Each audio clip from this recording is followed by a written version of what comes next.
Hey everybody, welcome to Practical Alchemy. On today's episode, I am going to be explaining geometric constraints and how to use them when creating sketch geometry. Now, understanding geometric constraints is an essential skill for effective CAD modeling. Once you get the hang of it, utilizing constraints will allow you to generate sketches much more efficiently, and it will provide you with much greater flexibility when you make changes and refinements to your design later on.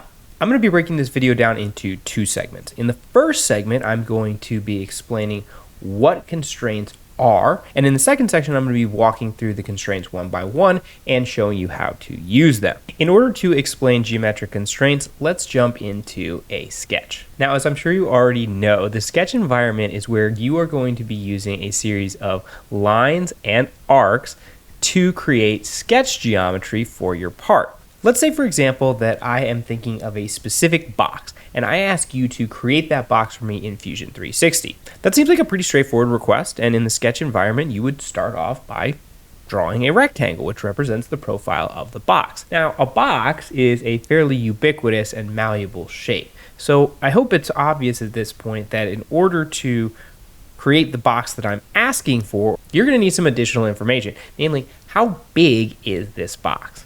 And that really gets to the heart of this topic. When you in CAD, you aren't just creating random shapes, you're trying to create specific things. And in order to create specific things, our sketches need to be specific. Whenever you create a sketch, you are answering three questions. 1, what is the geometry of the object? 2, what is the size of the object? And 3, where is it located in 3D space? Now, with these questions in mind, let's jump back to our box example. The first question, what is the geometry, is already answered, but the size and the location are still open questions.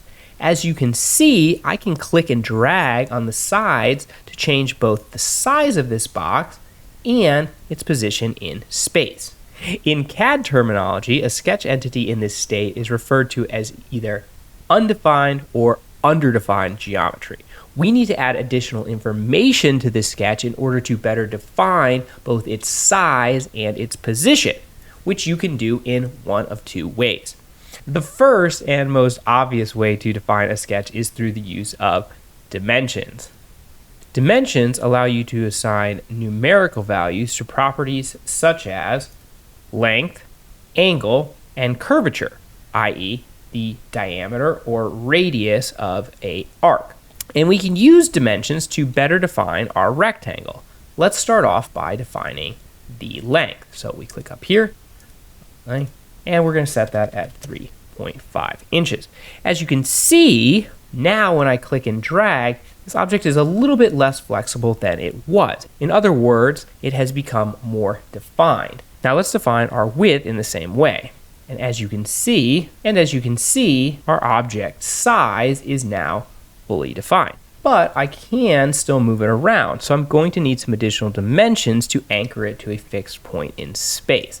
In this example, I have a point set at 15 in the y-axis and 0 on the x-axis, and I want to set this rectangle to be 2 inches above and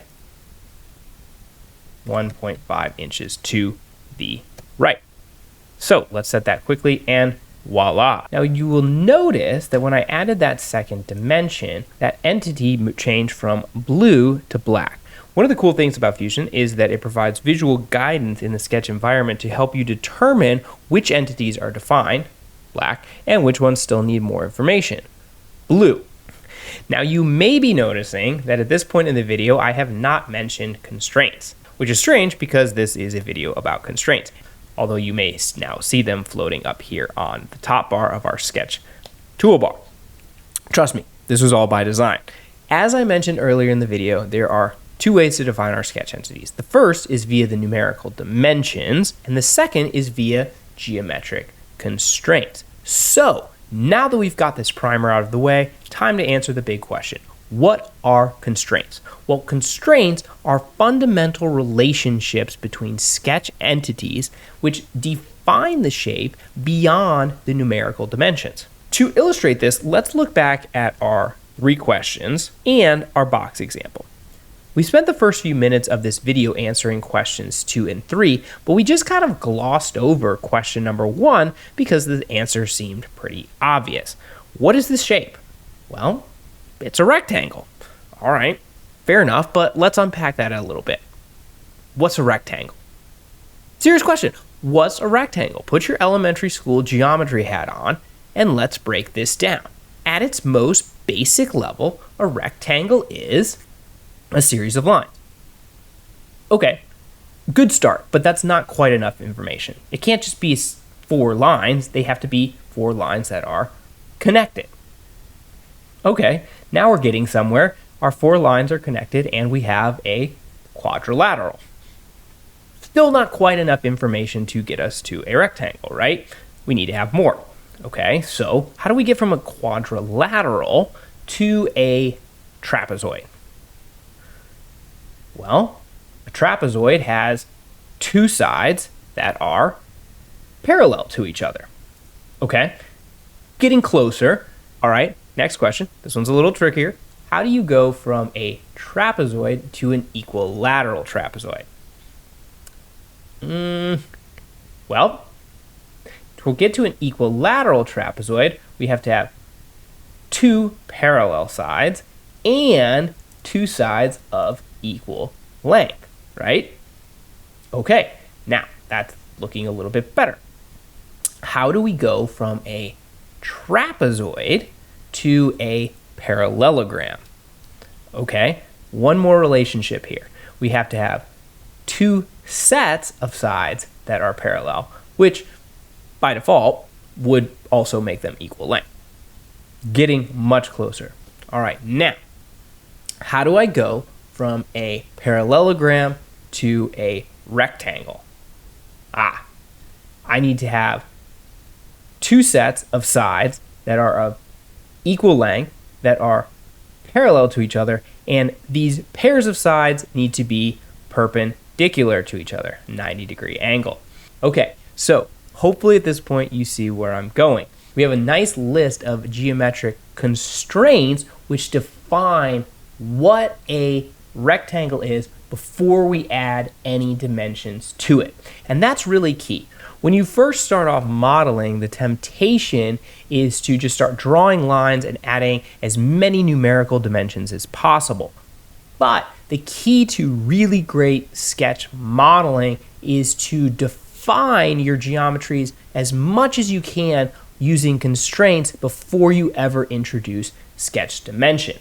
All right, so now that we have a baseline understanding of what our geometric constraints are, how do we actually use them?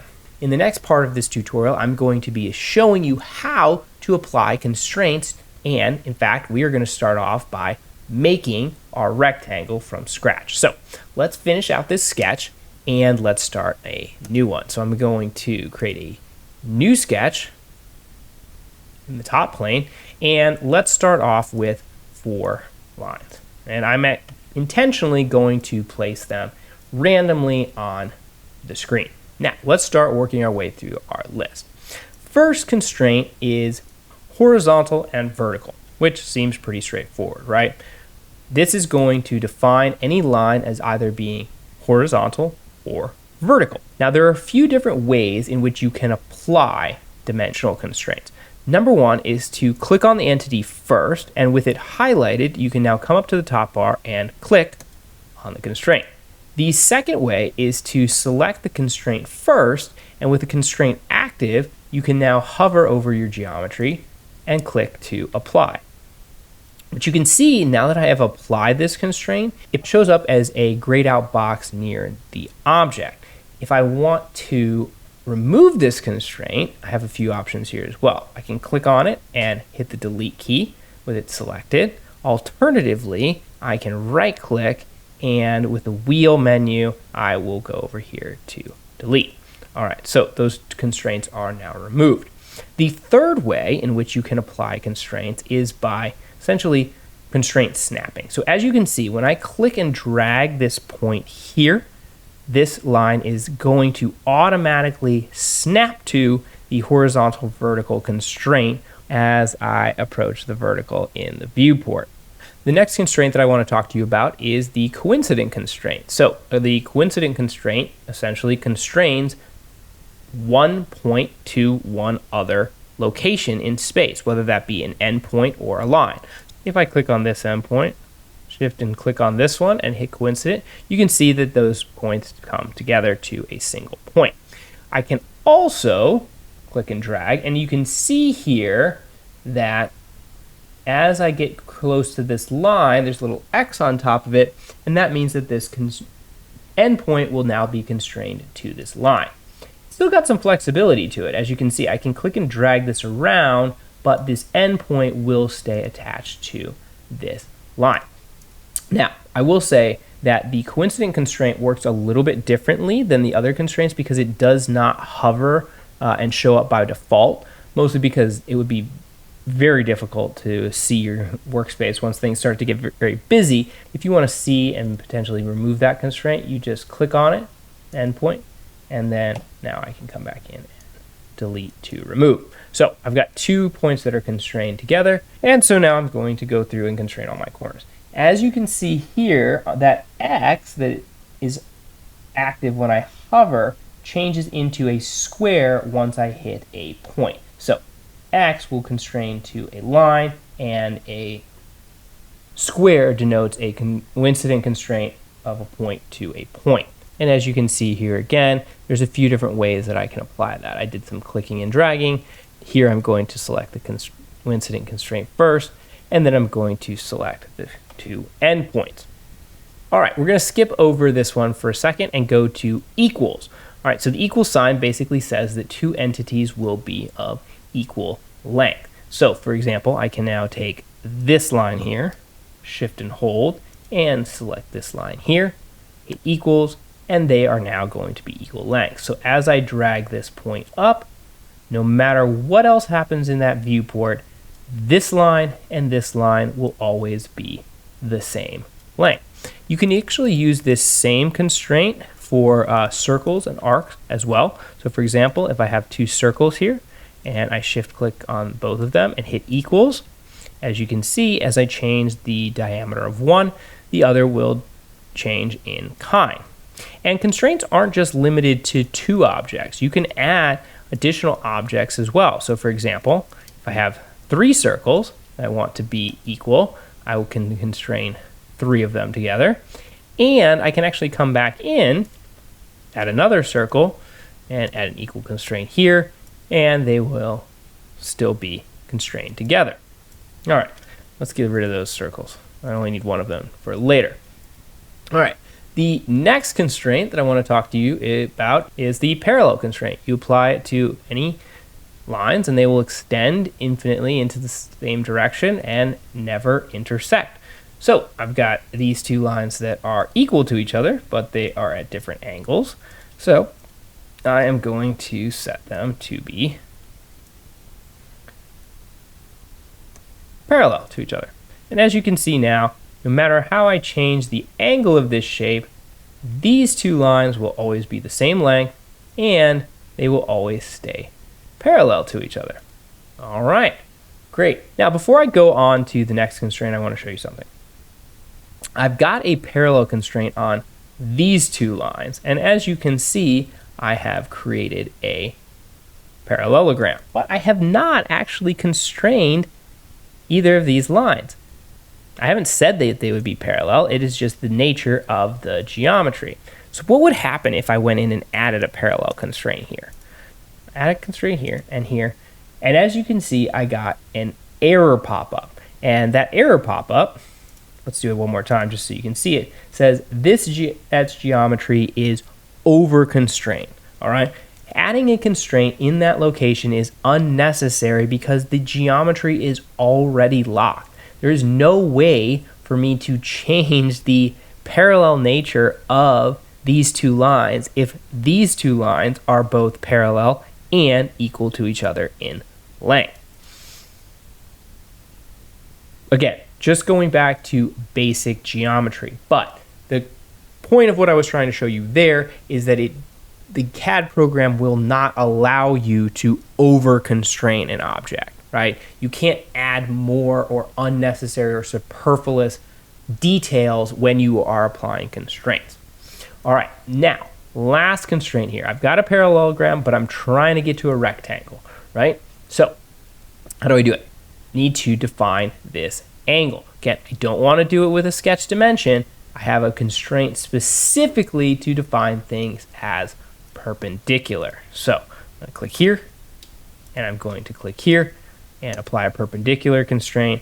As you can see here down in the corner, these corners are now perpendicular to each other, which means I have a rectangle that is free to move around in space. If I want to change this to a square, what do I need to do? Well, I want to add a constraint so that this pair of sides is equal in length to this pair of sides, which I can do. I'm going to set this as equal. And as you can see now, I have a square. No matter what I do in terms of clicking and dragging on the corners, it will always be a square because the geometry has been constrained as such. All right, so the next thing that I want to do is constrain this square so that its center is on the origin. All right, so how do I do that? Let's think back to basic geometry. The most expedient way to find the center of any rectangle is to locate the midpoint of the diagonal. So I'm going to add a new line here. I'm going to click, and I'm going to hold, and create a line that goes from the corner to the corner. Convert this into construction geometry, and now let's go in and create a point and find the midpoint. So as you can see here, once I select a point, it's going to turn into an X to try to find a coincident relationship. And as I drag up here to the corner, it would turn to the square. And look what happens when I drag the other way. Come down here, and it turns into a triangle. That is my midpoint constraint. You can see here, if I add another line off of this midpoint, and I click and drag around, I can additionally define the midpoint of any existing line. Okay, great. Now that I have defined this midpoint, it's very simple for me to either click and drag or select and select, and now I'm just going to constrain that midpoint to be coincident to the origin. And you can see that my square has started to turn black. We're adding a lot of constraints, and now all I still have left to define is how big this square is. So last but not least, I will come in here and say that this is a 12-inch square. And as you can see, it has turned black because it is now fully defined. But the core takeaway here is that of all the lines that I created, I only had to have one numerical dimension to define this object and its location in space. Everything else was driven by constraints. Okay, I have a few more constraints that I want to talk to, and these ones I saved to the end because they generally apply towards circles and arcs. So the first one that I want to talk about is the concentric constraint. Whenever you're referring to circles or arcs, you will often be doing things that are concentric, i.e. circles that share a center point. So when you select two circles and hit the coincident constraint, it will automatically lock their center points together. So no matter where I move circle A, circle B will always follow it. Now you may be asking yourself, what is the difference between the concentric constraint and the coincident constraint? And in practice, there really isn't one. What you are doing is essentially constraining the center of one circle to the center of another circle. But as a best practice, you should always use the concentric constraint over the coincident constraint when defining circles in this manner. Next constraint we're going to talk about is the tangent constraint. So let's talk about what tangent is. When you're thinking about circles, right, a circle always consists of a center point and a radial line emanating from that center point to a specific length. And you create a circle by rotating that radial around the center point 360 degrees. Now, if I add another line that is coincident at the end point of my radial and also perpendicular to that radial, that line is known as a tangent line, a line that has a smooth curvature between the straight line and any point on that arc. So as you can see, if I had a second line and connect it and make it coincident to any point on the circle, right, I'm always going to have a corner unless that line is also tangent to that circle. Once the tangent constraint is applied, this line will always follow the curvature of this circle no matter where the other endpoint is. Now, moving forward, the next constraint on our top bar menu here is the fixed constraint. Now, the fixed constraint is kind of a special class of constraint in that it doesn't really define a geometric relationship. It's more of a just, hey, stay here and don't move. So now let's grab this endpoint, for example, and hit fix. As you can see, it turns green, and now I can't edit it anymore. Now, in my opinion, the fixed constraint is really kind of more of a temporary solution to keep things from moving around unexpectedly while you're working on them. But I've been doing CAD modeling for a few years, and I have never used the fixed constraint before I brought it up in this tutorial. So let's just keep moving. All right, there's one more constraint on our list that I want to talk about, and that is the collinear constraint. So the collinear constraint is used to align two lines together. So for example, if I take this line here, this line is fully defined, right, in terms of where it is and what its directionality is. And if I apply the collinear constraint here, you can see that this line is a continuation of this line, right? They are collinear. So for example, if I was to add a construction line here, you can see that it is essentially the same line. Pretty straightforward. It's a really useful constraint for lining up multiple objects. So for example, if I have a series of boxes that I all want to follow along the same line, I can select this top edge here, apply a collinear constraint, and as you can see, no matter what I do to the bottom edges, the top edges will always now move in tandem as if they are constrained to the same line. All right, and the last constraint that I want to talk about today is the symmetry constraint. The symmetry constraint is generally used in conjunction with the mirror tool. So for example, if I click up here to mirror and I select these objects here and select this as my mirror line, hit OK, you can see that the mirror constraint has been applied, and so any changes that I make over here will be applied to the mirrored component. All right, so now you have it. That is a complete crash course in all of the different constraint types. Now, the next question, of course, is how do I use this in practice? Because it kind of just seems like you spent 20 minutes showing me how to make a square from scratch when there's actually already a rectangle tool right here in my top bar. And you're probably right. If the extent of your CAD modeling is just making one rectangle or one circle, you could probably get away without using constraint. But as your geometry becomes more complex, you are going to start using these relationships in tandem. So let's walk through a practical example of how you would be using constraints, starting with the square that we've already created.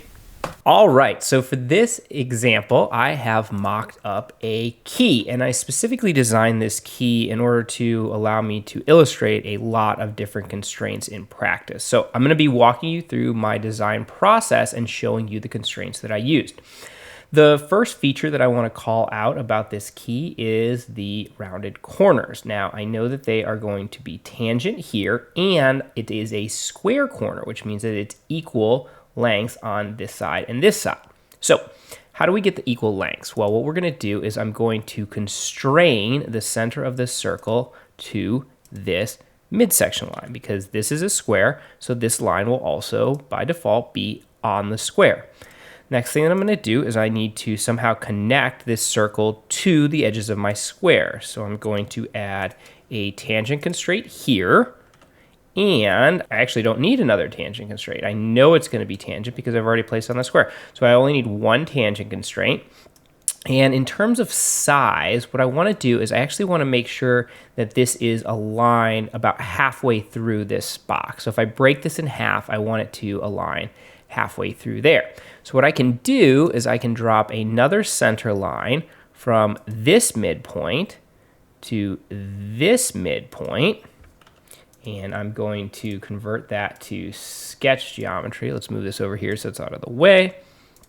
Okay, and now if I constrain this point to this point, this will be fully constrained to this quadrant of the square. All right, the next feature that I'm going to use is the cut through of this key. So continuing along with my circle, I actually know that these follow, there's a continuous wall thickness here, which means that these two are co-radial. So I'm going to make sure that I just apply a concentric constraint there.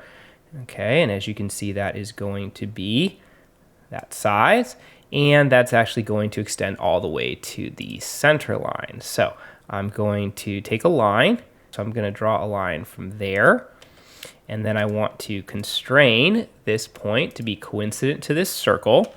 And in order to get the rest of the pill shape, I need this line to be tangent here. Okay, great. So now we're starting to get some tangency there. Looks like I've still got a little too much freedom here. So what I'm going to do is I'm going to go ahead and just drop another vertical midpoint line. And that will give me something to constrain this to. And now what I'm going to do is I could go ahead and draw another line there, but I'm not. What I'm going to do is I'm going to draw a center line here. And now I can start mirroring some of these features across. So rather than redrawing everything, what I'm going to do is I'm going to first take this line and I will mirror it about this central axis here. Hit OK. And now that I've got that built out, I'm going to mirror all of that. So all of these circles and all of these pill lines across the mirror here. And hit OK. And as you can see, I've got my corners that are fully constrained, and I've got this cool pill shape that I can now adjust the size of it. Okay, moving right along, the next feature that I'm going to add is these 3 bars. So they are centered along the middle line here, so that makes my life a little bit easier. So I'm going to start off with a rectangle, but rather than going with a corner point rectangle, I'm going to go to a center rectangle. So I'm going to constrain the center along the midpoint here, and I'm going to proceed to draw 3 more rectangles. So here and here. Okay, so right now they are all different lengths and widths, but I know that I want them to all be the same thickness. So I can select this edge, and this edge, and make them equal. And I'm going to select these 3 edges again, and I'm also going to make them collinear. All right, so now we see that all 3 of these are going to be the same width. I could have used an equal command as well because they are constrained to the center line. So if I would have made them equal, they would have become the same width, but I actually wanted to use a collinear constraint instead. And I think that that's an important thing to call out if that wasn't already clear in the video, that a lot of times, depending on how the geometry is set up, you are going to have a lot of constraints that can be used interchangeably. And so it all depends on how you want to set up your design. And sometimes one constraint might make a little bit more sense over the other, but sometimes they're kind of equivalent in terms of the geometric relationship. Okay, now the next thing that I want to do, this is, I started before I explained. Next thing that I want to do is I want to make sure that the spacing in between these shapes is also the same.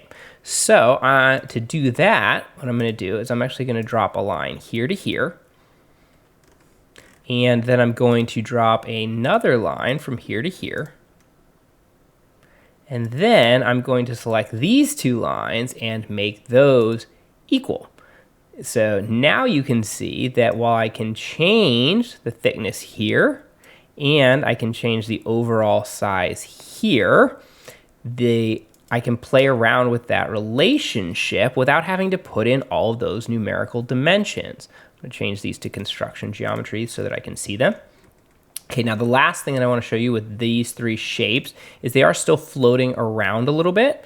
So we're going to apply the same relationship that we applied to our circle. So we're going to have these centered on the upper half, and I have these centered on the lower half. So what we'll do is we can draw a line out well, we actually can just kind of come up here. So we can click and drag this, and you can see it is going to pop up the midpoint constraint of this line here.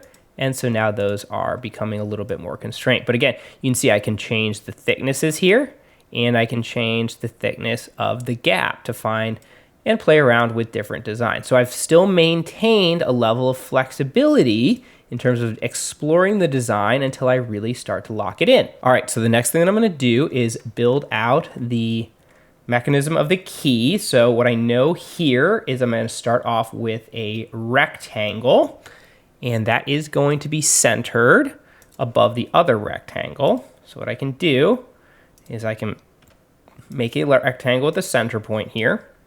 All right, and I can make, then I'm going to do a line here that connects this to this.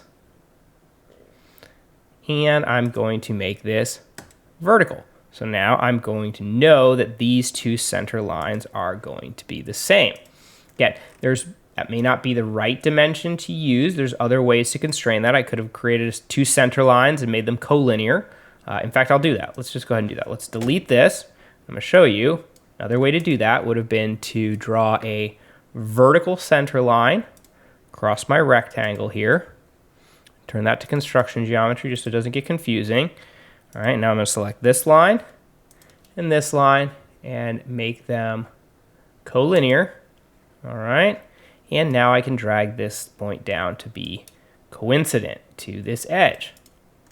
And now you can see that I can change the overall length of my key, and I can change the width, but I still have this constrained together here, and they are going to share the same symmetry line. All right, now the next thing that I'm going to do is design in the teeth here. So the way that I want to do this is I want to break this into 1, 2, 3, 4 equal sections. So in order to do that, there's a few different things that I can do, but the technique that I'm going to use here is I'm actually going to create two lines, all right, on the midpoint. I'm going to convert these to construction geometry. I'm going to add a line across at the end point here. And now what I will do is I will make these equal length. Because right now, well, before I do that, see, you can see I can move that point around up and down. Okay, but if I make them equal length, I know that no matter how big or how long I make this key, this point will still be a quarter of that length. And I can add some additional lines as reference points here. So I'm going to add a center line there.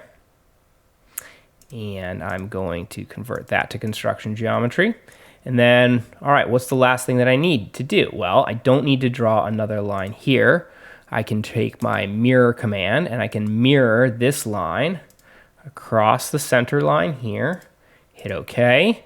And you can see now, again, no matter how long I drag out this key to be, there will always be 1, 2, 3, 4 equal sections. So I'm just going to place this by hand. All right, and now the next thing that I can do is I can add in these different depths of key. So what I will do here is I'm going to actually come in and hit my center line. Okay, so I'm going to create each of these shafts individually. And I want to make sure, I'm actually trying to make sure that it doesn't automatically connect or create any unintended relationships at this point. So they're going to be a little bit random. Okay, so now what do I know about these keys? Well, I know two things. One, I know that this needs to be equal length. I don't want one to be really long and one to be really short. So the way that I'm going to constrain those is by setting this two to be equal. Same thing here. Set those to be equal. Same thing here. Set those to be equal. So now I have an isosceles triangle. Then I want to make sure that they all follow the same angle. Like this line, and this line. I'm going to make them parallel to each other. And you can see they can all be different depths. So I can still drag the depths to be different, but they will all stay parallel to each other. So I'm always going to have the right degree, and I'm always going to have the right shape of cut, but I have not yet constrained the actual depths of each key boss, but I can do that. And then the last thing that I want to do is I just want to create an angle here, a little wedge shape. So what I can do is I'll come in here, right that corner point, and we'll set this. So we know it's coincident, but I can still, if I want to, I can make this parallel as well. So I'm going to add another parallel relationship. That edge will always come down to the center line, but it will always follow the same angle as my other teeth of my key. Okay, great.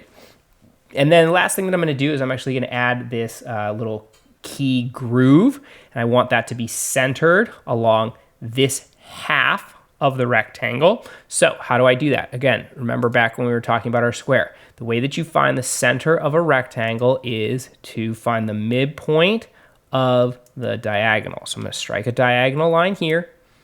I'm going to convert it to construction geometry.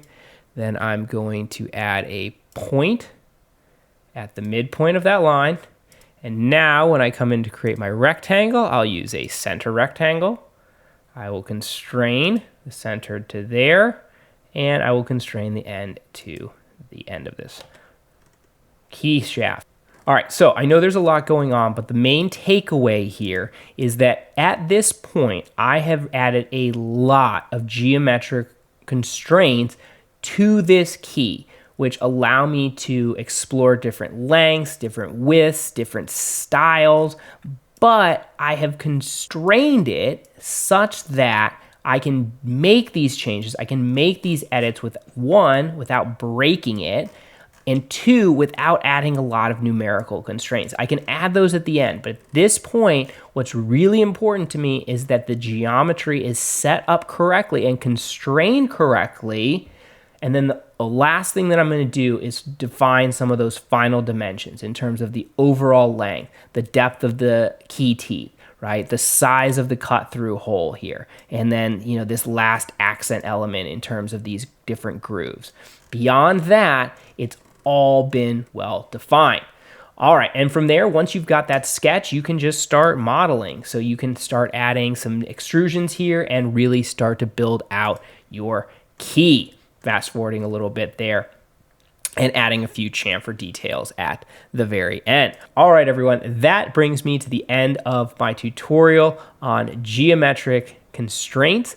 I hope you enjoyed it. If you did, give me a like. If you had any questions or topics you'd like to see me cover in future videos, put those in the comments below. And if you want to stay up to date as I release new content for the channel, please hit the subscribe button. Thank you so much for watching, and I will see you in the next video. And don't forget to hit save.